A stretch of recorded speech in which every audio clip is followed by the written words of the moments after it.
Welcome viewer, I am Murugan S. This video tutorial describes how to stop Microsoft Edge from running in the background. Click Start, Settings.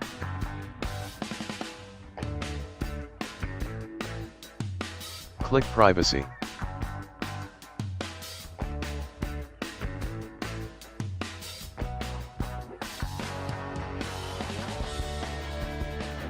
Click Background Apps.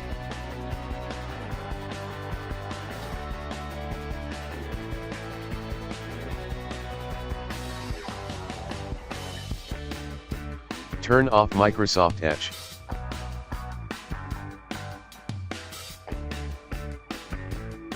Thanks for watching. I hope this video tutorial helps to solve the problem. Please like, share and don't forget to subscribe my channel. See you next video.